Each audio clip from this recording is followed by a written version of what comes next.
This week's Safety Toolbox talk is on hand and arm protection. Got a nice text safety talk that accompanies this video.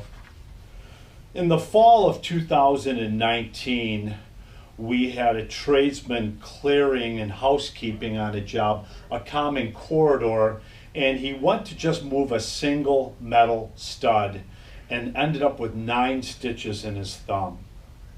When the accident was called in and reported in, it was apparent that he was not wearing any type of a protective glove.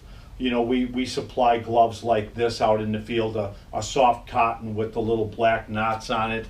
Even these ones here that have a reinforcement on the fingertips. He wasn't wearing any gloves. So when you do a lessons learned on a project or an accident of that nature, we realized that if he simply was wearing gloves, that laceration could have been avoided. So then here in the first quarter of 2020, we have a tradesman that was doing some demo overhead in a drop ceiling, and he was wearing a glove relative to these neoprene type gloves, but it had a short neck on it, and when he put that on without these sleeves or long sleeves, he ended up lacerating the side of his ulna. And he ended up, because that's a pivot point for the wrist, he ended up with a few stitches.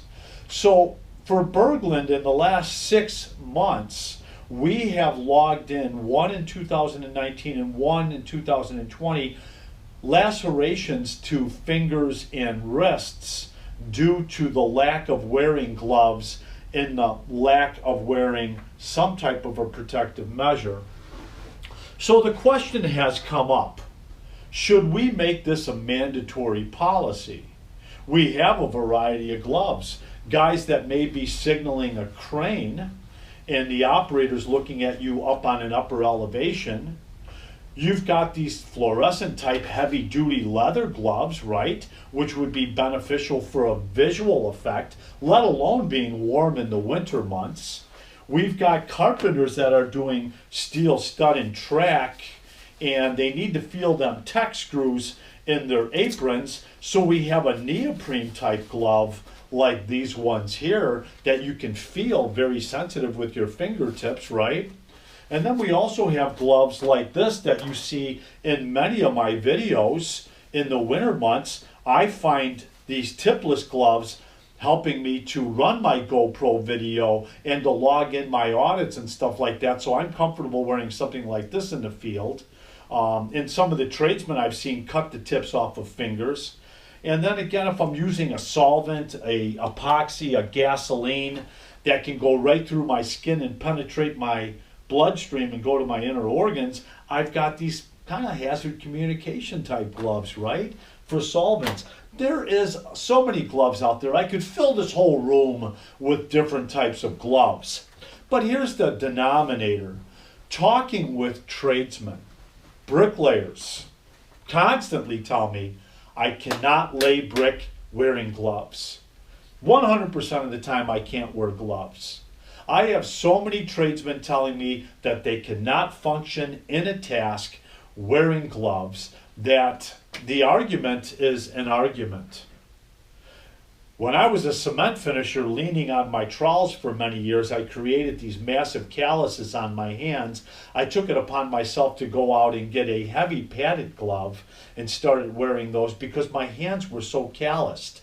And think about your hands. If you're running a jackhammer, you know that they make shock resistant gloves for jackhammers. That helps with that shock to the hands. And for us guys that are constantly doing repetitive stuff with our hands, you know, you get that carpal tunnel thing going. Then you end up with all kinds of small lacerations to your fingertips. So don't you think that safety's best practice for yourself is to at least take into consideration all the different types of gloves out there for your own protection, because God forbid you end up with a massive laceration to a finger or a hand, and now guess what? I can't use this hand.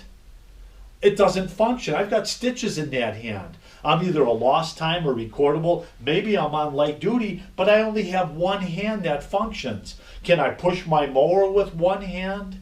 Can I do hardly anything? Can I tie my shoes with one hand? Because you can't.